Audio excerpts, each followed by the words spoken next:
Halo Infinite's multiplayer beta dropped on November the 15th, 20 years to the very day since the franchise was born and the world got its first taste of the Halo universe on the original Xbox console.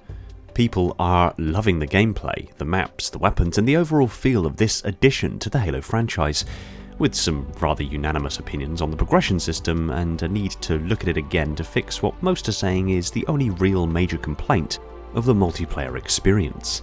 But that is not the focus of today's most detailed breakdown.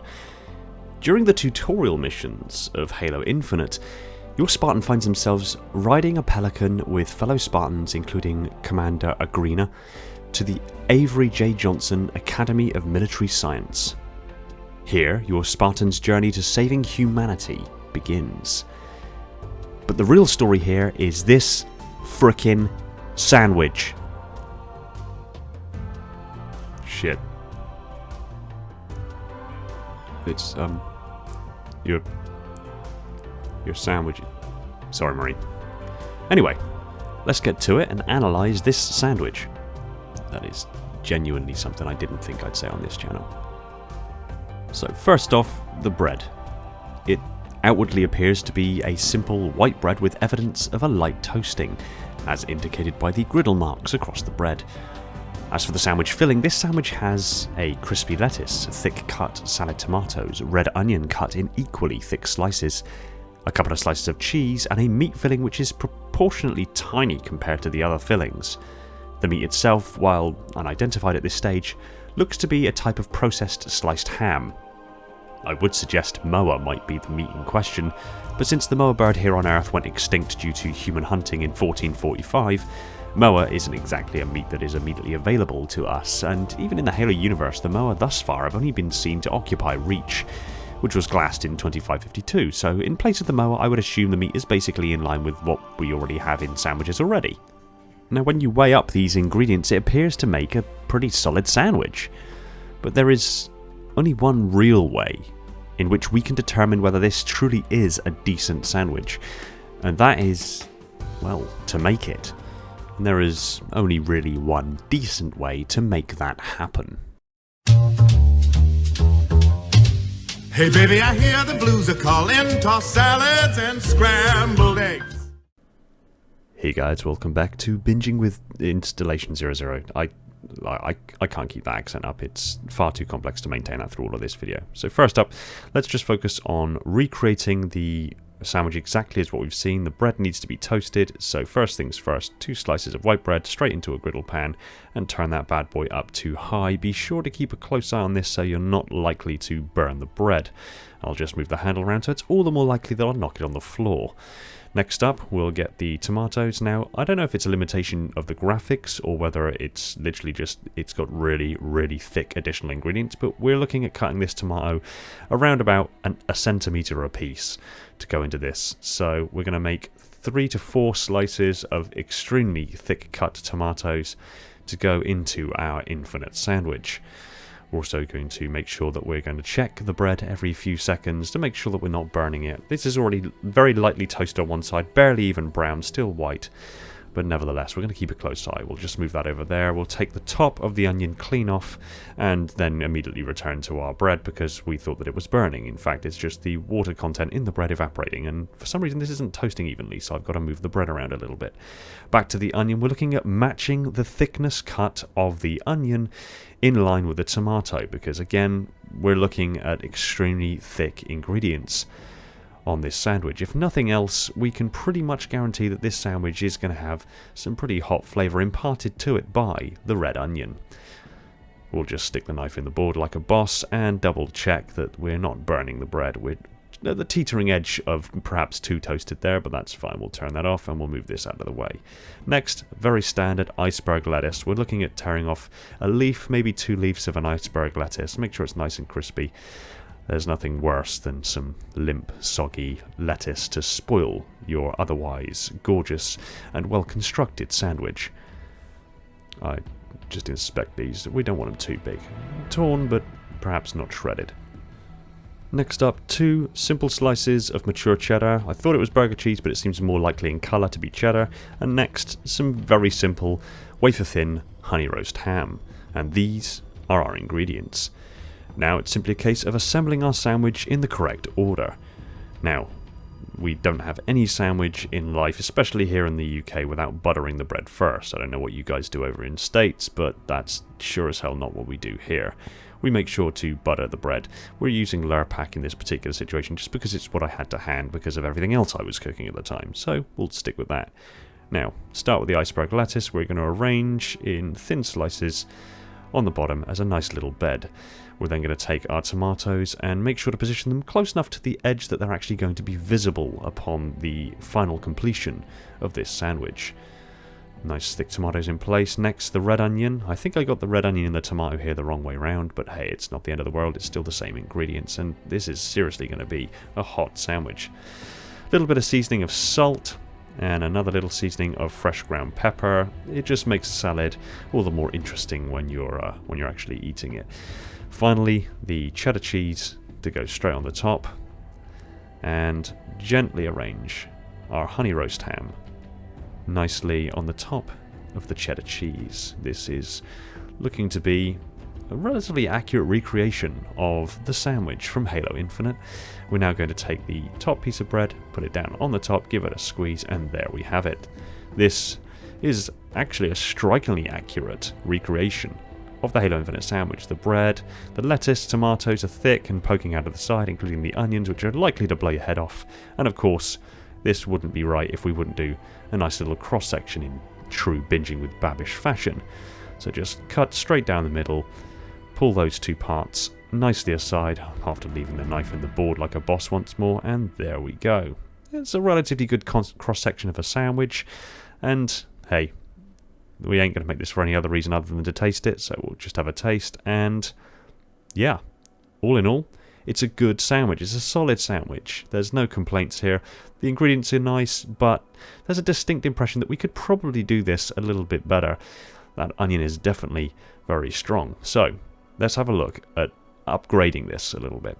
Now, if we're upgrading a sandwich to gourmet levels, there's only one way to do it, and that's to make our own bread. Now, of course, there's loads of different ingredients in bread, but it's just as easy to get a dry ingredient pre-mix bag of all of the stuff you need for a white bread mix. It's got everything you need. It's got the yeast, it's got the salt, it's got a little bit of sugar. That's everything you need. You don't have to worry about ratios. You just have the flour. Simple as that. So, we're going to get rid of these because you can guarantee that the dough is going to end up stuck to the gloves. There's no reason for us to be messing around here.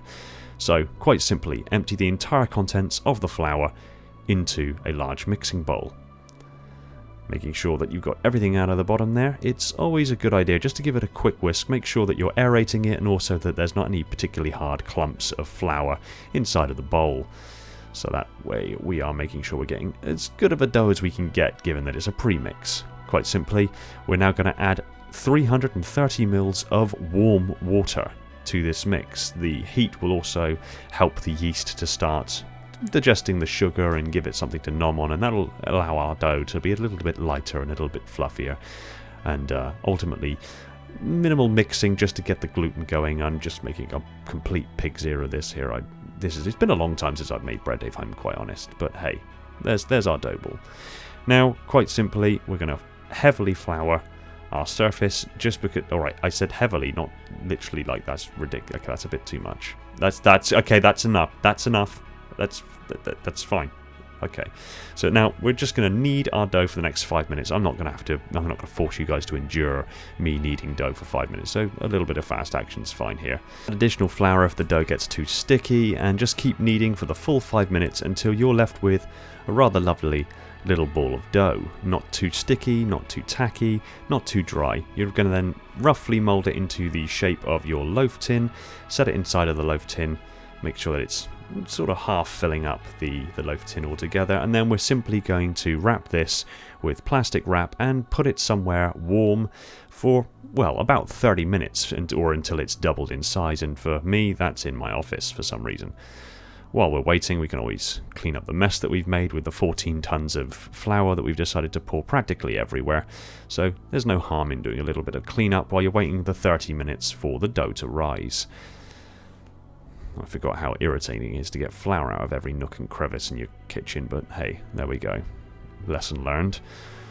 I did say it's been a while, but there we go. Nice chopping board. Make sure we disinfect everything because, you know, reasons. Especially considering that the powder mix was actually already had yeast in it. We don't want to leave yeast around to fester, so a little bit of anti-bac makes sure that that doesn't happen. Make sure you clean up your bowl, spatula, whisk, glasses, gloves. Well, you might as well clean up a ghost and the dog from Minecraft while you're at, and this is when I went too far. With plenty of time left, I completely implore you to brew yourself a cup of fresh coffee. Put it into a cafetiere. This is completely unrelated. You guys know how to brew coffee. I don't need to walk you through this. However, Installation 00 mug you can pick up at the merch store, just saying. At some point or another, I'll make my own brand of coffee available on the website, but right now I'm just interested in drinking my cup of coffee and waiting for the time to go by until I can get my bread out of the oven. And I've got to be honest, it's been a while since I've made bread, and it's already starting to smell delicious. But nevertheless, time for a break. After 30 minutes, our dough has doubled in size, and that's going into a preheated oven at 210 degrees centigrade for approximately half an hour, which gives me more time to have yet another cup of coffee. And after 30 minutes, this is the results of our labour. We have a lovely, crusty white loaf, fresh out of the oven, still rather hot. So we're now going to take this out here, admire what we've done for a minute, put it on a wire rack, and leave that to cool while we prepare the rest of the ingredients of our gourmet sandwich. Now that the loaf is cool, we're going to cut our first few cuts into this loaf, and I've got to say the smell of this is absolutely and utterly delicious. We have a lovely thick brown crust on this bread. The bread inside is lovely white, it's light, it's really bubbly, and it smells absolutely and utterly fantastic. And hell, it just wouldn't be right if we didn't just take a minute to admire the fruits of our labour and enjoy it a little bit nonetheless. Like I said, it's light, it's fluffy, it's still just a little bit warm, which is just fantastic, and that means the rest of this is going in my belly. Quite plain and simple. So now we're going to cut 1 and 2 pretty thick slices of our freshly baked bread, and we're going to turn this into eggy bread. So we're effectively going to crack one single egg into a mixing bowl. We're going to add just a splash of milk, and we're going to whisk the two to combine them. After this, we're going to get our griddle pan back. We're going to put a rather large knob of butter into the pan and let that begin to melt while we soak just one side of our fresh baked bread in the batter mix, and then transfer it immediately to the hot pan at a 45-degree angle. Reasons known only to the deepest, darkest recesses of my mind. I'm not exactly sure why I put it at this angle. If I was putting the batter on it, it was never going to have the toasting lines anyway, but hell. You're going to inspect this every few minutes, making sure that you're getting a lovely brown crust on it. And again, I'm realizing for some reason my pan isn't heating perfectly evenly, so I'm going to have to rotate these around to make sure we're toasting in every possible nook and cranny on the one side of the bread.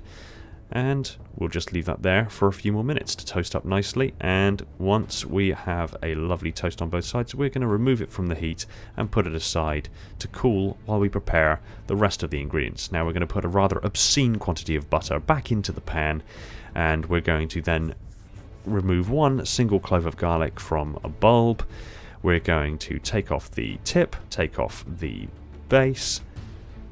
Once I stop fiddling around with it, take off the base, there we go, and we're going to crush it, and that just makes taking the skin off of the garlic clove just that much easier. You're just going to get rid of any of the remainders and put the garlic clove down and finally mince with a sharpened knife. Trying desperately not to ham-hand it and end up cutting your fingers because you're wearing gloves, and you don't normally wear gloves when you cook, but for some reason on this particular occasion I decided that was necessary. Go figure. Next, the meat content. We're going with a very thin sliced piece, lean beefsteak that we've trimmed for any gristle or particularly fatty parts, so we're not affecting the bite of the overall sandwich at the end. We're going to transfer that to an extremely hot pan with the garlic, along with perhaps another one of his friends, to make sure that we're getting a decent proportion of meat to veg ratio in our sandwich. I'm going to baste the beef in the garlic infused butter to make sure that we're getting all the flavours possible. Remove them from the heat after 3 to 4 minutes to make sure that we're not overcooking them and making the meat a little bit too well done and a little bit too chewy. So just remove those. That allows the meat to rest while we continue on with mincing our red onion. Now we're upgrading the onion here. Rather than going with thick slices, we're going to finely dice the red onion, and we're going to transfer that directly into the very pan that we've just been frying the beef in. aiming on picking up some of those additional flavours as well as some of those garlic hints into the onion, so we're not wasting a single ounce of the flavour. We're going to sprinkle a tiny little bit of brown sugar on the top of this just to add a little bit of sweetness to the onion and allow a degree of caramelisation to take place. And after a quick stir, we're just going to remove it from the heat, but we're going to leave it in the pan so we're not dropping the temperature of the onions to room temperature too quickly, and that allows us time to prepare our tomatoes. Now, rather than our salad tomatoes, we're gone baby tomatoes still on the vine. We're going to remove approximately 6 of the tomatoes while wrestling them and wrangling them and avoiding throwing them on the floor, and then telling them to stay while we go and put the rest back in the fridge. We're then going to slice each of the tomatoes into 3 and put them aside ready for assembly in just a moment. And we're going with baby leaf salad rather than iceberg lettuce, as it's a more tender option and gives a nice crunch nevertheless. Next up, 2 slices of chipotle chili infused mature cheddar cheese. This stuff has got a little bit of a kick but not too much. Next, we're going to bring our bread back in. This is looking lovely and toasted. We're nearly at the stage for final sandwich assembly. Now once again we're going to butter our lovely pieces of homemade bread, being sure of optimal position before the assembly of our sandwich. Starting with the baby leaf salad, simply arrange as a bed for the other ingredients. Next we're going to spoon on our lovely fried and caramelized red onion, then start the assembly of the baby tomatoes across the top of the onions until we have a nice covering. We're then going to take our chipotle chili cheese. We're going to put 1 and 2 slices to cover the entire length of the sandwich. Quick piece of housekeeping to clean up the guts of the tomato. And finally we're going to bring in our lovely beef steak that's been perfectly fried and is still juicy and tender. After resting for approximately 10 minutes after cooking, we're going to put 1 and then the second slice directly on the top of that. And then we're going for final sandwich assembly. We're going to dress with a little bit of honey mustard. We're not going to go over the top because we don't want to overpower the flavours that we've already got in this sandwich. And then we're going to crown this glorious assembly of ingredients, and time to get a good look at what this sandwich looks like. True binging with Babish fashion, we're going to do a cross section, cutting the sandwich straight down the centre. You'll note that it just glides through the sandwich. So we're going to stab the chopping board once more like we're a crazed Spartan, and we're going to go for that lovely cross section. Now the layering of this sandwich is absolutely beautiful. It is more than a sandwich fit for a Spartan. With that in mind, there's only one thing left to do, and that's to try this gloriously recreated Halo Infinite sandwich to see just how delicious this thing is. It goes without saying that this sandwich was thoroughly enjoyed and is most definitely a sandwich fit for a Spartan.